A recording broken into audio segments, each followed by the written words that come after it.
तुम देखना शीतला माता की पूजन करने लोग जाते ना, शीतला सप्तमी शीतला अष्टमी पे, बस का जो पूजन का विधान है उस विधान में कोई गर्म चीज की महत्वता नहीं है क्या? कोई गर्म चीज की महत्वता? फिर भी दुनिया के लोग अपनी बुद्धि लगाकर माता की जब पूजन करने जाते हैं तो वहां अगरबत्ती भी जलाते हैं और दिया भी जलाते हैं। अब एक तरफ तो तुम माता को ठंडा पानी का भोग लगा रही हो, एक तरफ तो ठंडा भोजन चढ़ा रही हो, एक तरफ तो ठंडा का प्रयास कर रही हो, और ऊपर से माता को तुम दिया लगाकर अगरबत्ती लगाकर तुम माता को सम्मुख में गर्म तत्व को प्रदान कर रही हो, और फिर आकर कहती हो कि मेरा बच्चा क्यों बीमार पड़ता है, मेरे पति को आगे बार बार ये कष्ट क्यों आता है, घर में लोग चिड़चिड़े क्यों हो जाते हैं, घर में लोग क्लेश क्यों करते हैं, आखिर कारण क्या है? तो कारण तो तुम खुद हो कि जो चीज लिखी है वो ना करते हुए दुनिया जो कर रही है तुम वो करना चाहते हो। तुम भगवान की पूजन उस विधान से नहीं करना चाहते जो विधान शास्त्रों में।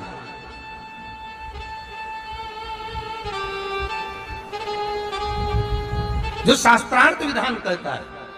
महाराज शीतला माता की पूजन में कहीं ऐसा लिखा है कि तुम दिया लगाना, अगरबत्ती लगाना? शीतला माता की पूजन में लिखा है 1 लोटा पानी लेना, उस जल में पुष्प आदि लेकर माता को ठंडा भोजन का सुंदर भाव से माता का स्नान कराकर पूजन करना, अर्चना करना, कुंकू चावल रोली मोली जो चढ़ा सकते हो, चुनड़ी वस्त्र आदि जो चढ़ाना हो चढ़ाओ, पर यह नहीं लिखा कि तुम दिया भी लगाना कि अगरबत्ती भी लगाना, क्योंकि गर्म तत्व मत चाहिए माता।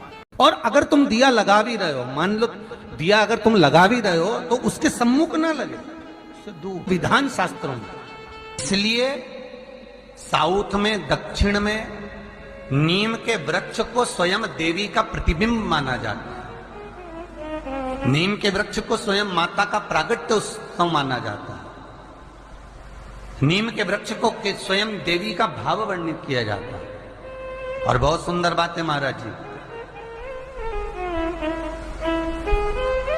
जिसके शरीर में माता निकल गई हो, दाने दाने पड़ गए हो पूरे शरीर में, बुखार भी बहुत तेज आ रहा हो और पूरे शरीर में माता जी निकल गई हो, 1 लोटा पानी जिसके शरीर में माता जी निकली है उसके पास में रख दो, और वो पानी उठाकर नीम के पेड़ में उस व्यक्ति के ऊपर से 7 बार उतार के नीम के पेड़ में डाल दो।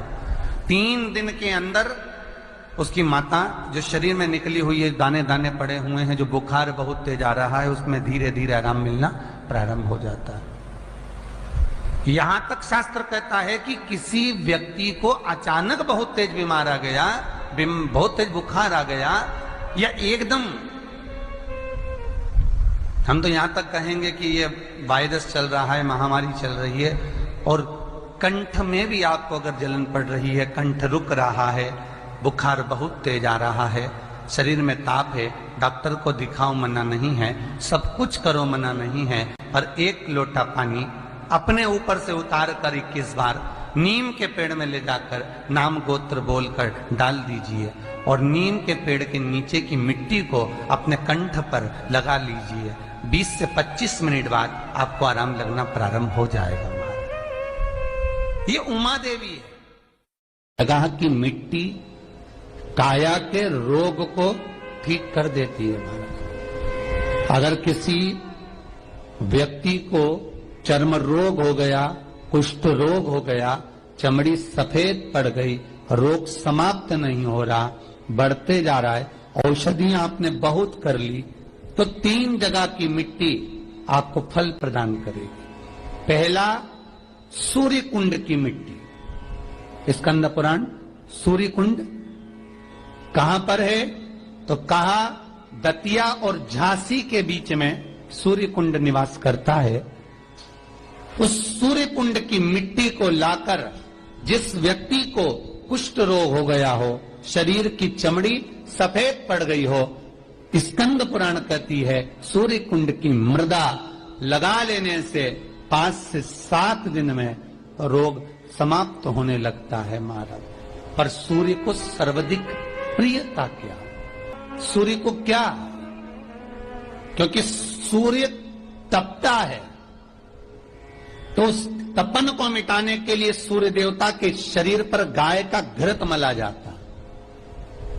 जैसे शनि को तेल लगाया जाता है, सूर्य को घृत मला जाता है। इसलिए सूर्य कुंड का एक नियम है कि सूर्य कुंड पर से अगर हम मिट्टी लेकर आते हैं, शरीर पर लगाने के बाद जब शरीर का चर्म रोग समाप्त हो जाए, सफेद चमड़ी अपने वापिस रंग में आ जाए, तब आप जितनी कामना कर आते हैं उतना घी उस सूर्य कुंड के पास में डालना पड़ता है।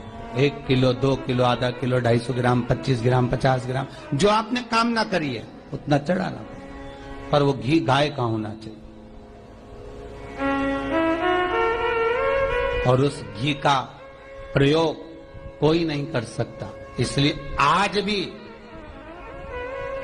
स्कंद पुराण में तो केवल सूर्य कुंड का वर्णन है, घृत का वर्णन है, पर स्थान आज भी झांसी और दतिया के बीच में जो सूर्य कुंड विराजमान है, आज भी वहां पर कुंड के पास में एक घी का कुआं है जिसमें घी डाला जाता है, पर उस घी का प्रयोग कोई दुनिया का व्यक्ति नहीं कर सकता। जो करता है वो शरीर में फपोले पड़ जाते हैं और बाद में सड़कर मर जाता है।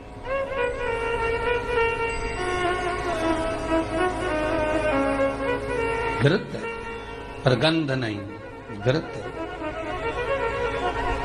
3 जगह की मृदा जीव को सुख का अनुभव कराती है। पहला सूर्य कुंड महाराज, दूसरा वर्णन करा है जिस स्थान पर गौ माता को बांधा गया हो और गाय अपने बछड़े को, बछिया को जन्म देती हो, उस स्थान पर उसकी मिट्टी, उसकी मृदा, उस जगह की रज, जब मकान का मुहूर्त होता है, दुकान खोली जाती है, दुकान बनाई जाती है, दुकान में कोई अग्नि का प्रवेश हो, उससे पहले जहां पर गाय ने अपने बछड़े को जन्म दिया हो, बच्चे को जन्म दिया हो, उस स्थान की मिट्टी उस भूमि पर लेपन कर दी जाए तो जिंदगी में कभी संपदा की कमी नहीं हो सकती महाराज। ये दूसरी मृदा स्कंद पुराण वर्णन करती है, धेनु मानस वर्णन करती दूसरी।